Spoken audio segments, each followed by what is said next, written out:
We are inventive. Invention demands a keen ability to measure, and we are measurers. We measure everything: the fastest, the largest, the richest, the most powerful, the greatest, the most beautiful, the most perfect, the princely, the high, the noble, the aristocratic, the sacred. And on the other side of the coin, for measurement always requires two ends to its scale, we find the slowest, the smallest, the poorest, those with little to no power at all, the weakest, the ugliest, the most damaged in life, the poverty-stricken, the lowly, the ignoble and the profane. We aim for the highs of life. It is what we have been programmed to do, in machine-like adherence to the desires of elitist authorities of previous centuries who designed our education system, apparently seeking good soldiers and general bootlickers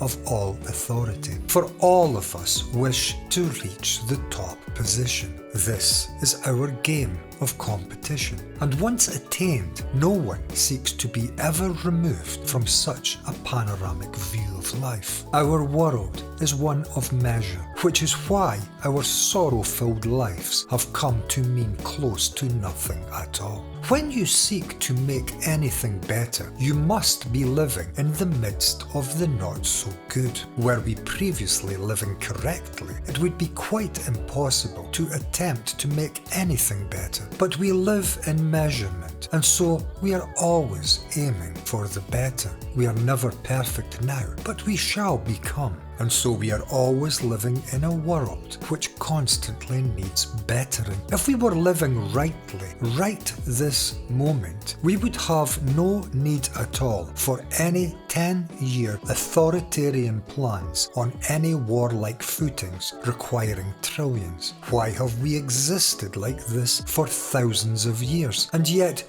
we have still apparently not reached a thing worthwhile. What is so very wrong with us? We aim for the better, building back better. The better of what? Of what is? How can we better that which is, if that which is here and now is all there ever is? And it is. Why do we not live perfectly now, in this only real moment, and so have no need ever to better a single thing? Why? Why? Measurement. We think it infinite. Measurement is to lead us somewhere, someday, we think. We think we can always continue improving our incessant inner nature of progress. One day, someday, far away perhaps, but we are aiming for it. Maybe 2030, then maybe 2040, then it will be 2050, and we will still be counting years, living in an abysmally divided and authoritarian world. For that is what we are continuing today. Unless, of course, we change it all, and the only time we can change anything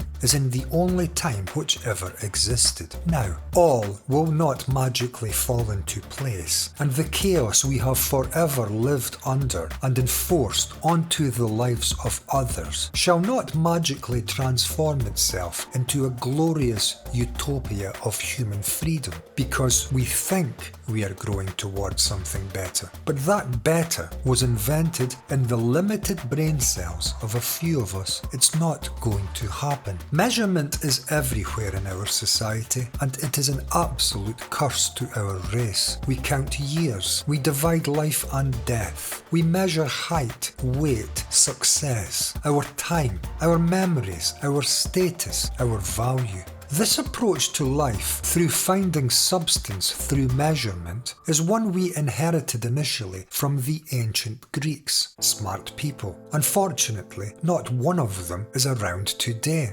This is a psychological learned approach to life, and it is one not without a great many deeply troubling issues, perhaps not apparent on first glance. It is one which will end our civilization entirely in the same way the Greeks were ended, full of knowledge, full of understanding of where we are going and how to get there, full of the division of authority, between leaders and led, with not one eye open anywhere to where we are or even what we are right now. Measurement employs the arts of division and multiplication, adding and subtraction. There is one thing measurement is totally useless for, and this is the really tragic issue. For this one thing measurement is totally useless for just happens to be the only thing which gives life any value or meaning,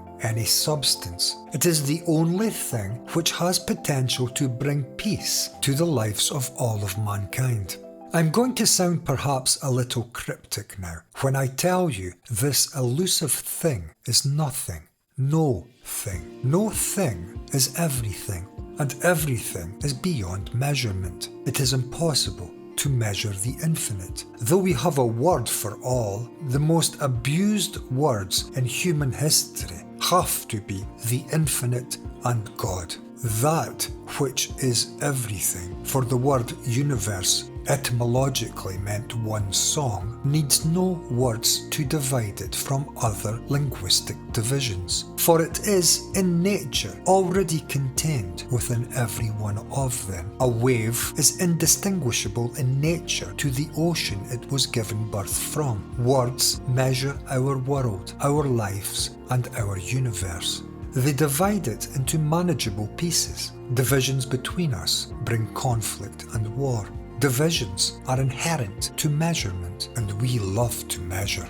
Born and educated as we all have been, brain programmed into and by a society fascinated with measurement, fascinated by building, we naturally live primarily within this universe as a conceptual measuring programmed device of scholastically educated human consciousness, within constantly moving inner words and images, within our human consciousness, which is founded upon remembered images and language. We learn that a door and a floor are not the same thing. A cow and a dog likewise differ. A John and a Mary are completely different, and a curry is not the same thing at all as a shish kebab. In our divisions, in our linguistic prowess, we have learned that an Arab is something completely different than a Jew. A Christian is not a Muslim. An American is certainly not an Afghani or a Russian, and a Brit is not a European. Language divides us all.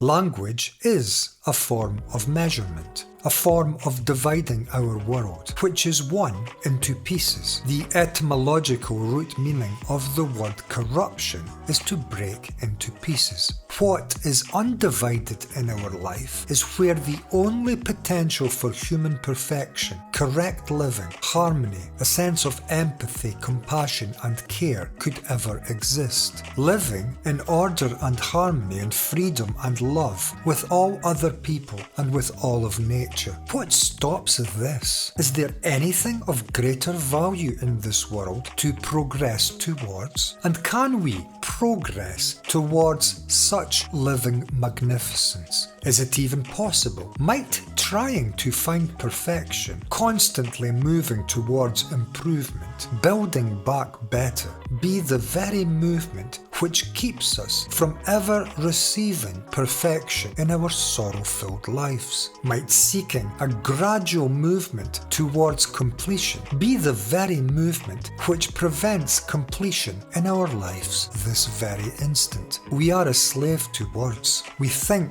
of ourselves as words, as a given birth name, the thinker of thoughts. We have all but completely lost the ability to look at this present moment in silence with a completely present mind, undivided by distracting inner words and images, to look at this universe comprehensively, to stand silently in the midst of absolute creation and just see where and what we are. we have lost this most foundational of abilities, just to look and see clearly, without distorting what we see, colouring it with inner emotions, words and images, with inner memories. Because we live within a continuous division of words and images with inner memories. Because we live within a continuous division of words, ever in measurement, in time, moving progressively, past to future,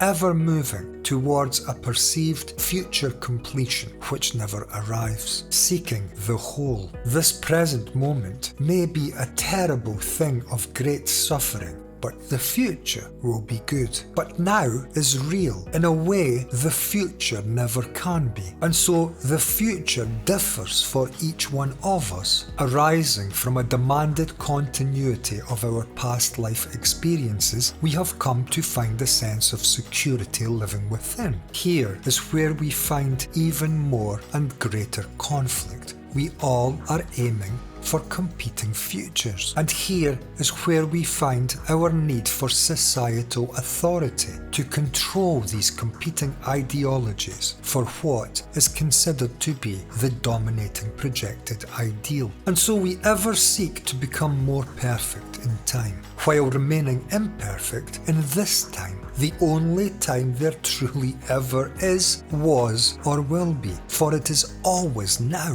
One must be perfect now to see the sacred in life, and only a mind which has perceived the sacred has come to lose its fear of death. The sacred is not so far from reach. It exists ever now, ever present, when we never are. We are always moving towards our improved future, and this is where our foundational focus lies. Meeting the present moment, unobstructed by inner memories, is to see the truest of orders in life. Life as it is, void of what I think about it. We think we are orderly, us human beings, in our measurements, in our experts, in our technological prowess, in our politicians and systems and professors and education, in our insistence that we are the most intelligent species which has ever lived in the entire universe. We are far from humble and well detached from any reality. The truth is rather different. If you take time to stop and actually look, as a race, we are drunk on words. We do not even see this universe our lives are lived within, for this universe lives hidden behind our inner images and words, behind the recorded past of every human being, behind walls of thinking 10 meters thick, and words divide us, and so we live divided lives. And divisions always lead us into conflict and wars. Good and evil is a measurement. Eating from the tree of knowledge of good and evil is what removed us from the Garden of Eden, meaning measuring. Knowledge is the past, and all thought is memory. The greatest of all possible tragedies has befallen our people, and it will take nothing short of a miracle, a holy intervention, to put it right. Life is easy. Life is beautiful. Life is complete and so whole and so holy. Living and dying are parts of one movement, and so death is nothing to fear, a door to walk through, an ending, and so a release from the past, and so a new beginning. Illness, the aging and breaking down of the body, is nothing to avoid. Everything in this universe which carries continuity is in a movement of decay, and our deaths are a release from our past, and so a new beginning. We are no experiencers of life, which is the word, which is the measure, which is the name, which is the division.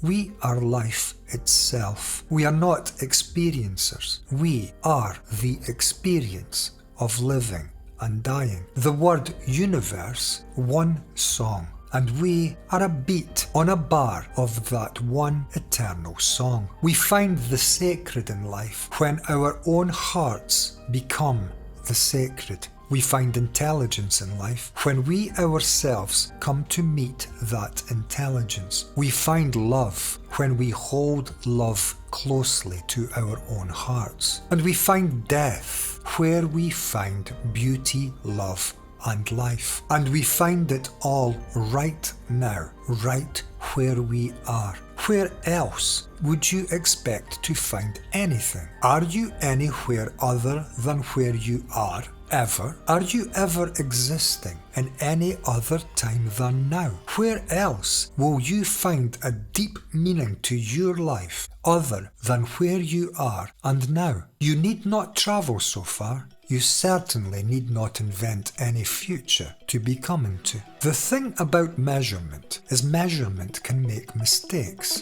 What was once thought of as safe may turn out in the long run to be very dangerous indeed. What was once considered good may slide on the scale of divisive measurements into the areas of the not so good, even the terrible. A life of measurement carries pleasures and pains, joys and anguish, fear and desire, the two sides of the ever-divisionary aspects of measurement must always travel together. And we live in continual confusion between these two, seeking the highest, seeking to free ourselves of the low, which is obviously an impossibility. These two go together. Up travels with down. Success comes with failure, and good is a companion to bad. And all is related to knowledge, and eating from that tree kicked us out of the garden. We can live in a metaverse. Our voices can traverse the globe in a second. We send tourists into space. Men have become centenary billionaires. All this and so much more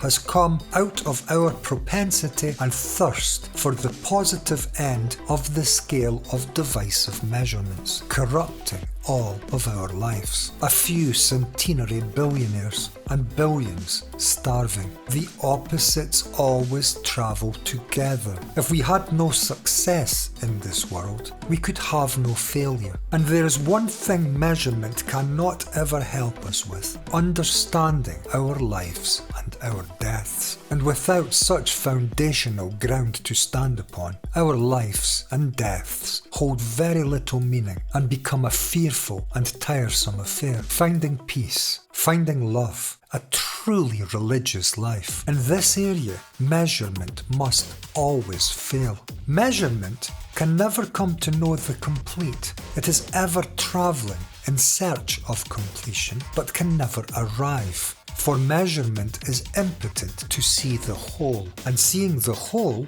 is to meet the holy in life. You see, measurement ever seeks to move incrementally forwards, step by step, ever seeking perfection by building from the past into a conceptual future in time, seeking betterment, building back better. And if one so seeks perfection in a conceptually driven future, one never finds that perfection. The act of ever seeking perfection is evidence enough that perfection has not been understood nor realized. The act of seeking to better our situation is proof enough that our situation is not a good one now. And as now is the only time which ever exists, our seeking a better conditioned state in the future is utter folly. It is now we need to find the good. As measurement is infinitely divisible,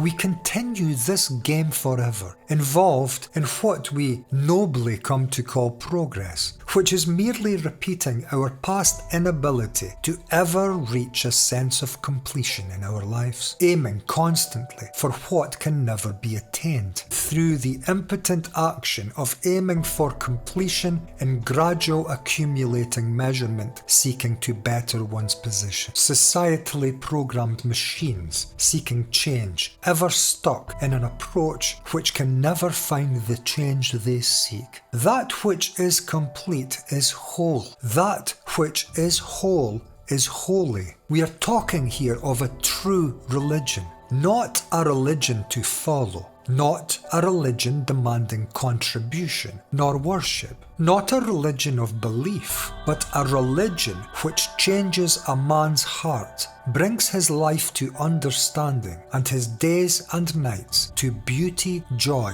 and a sense of deep, infinite peace. A religion which changes the hearts and minds of men. That which once was is no more.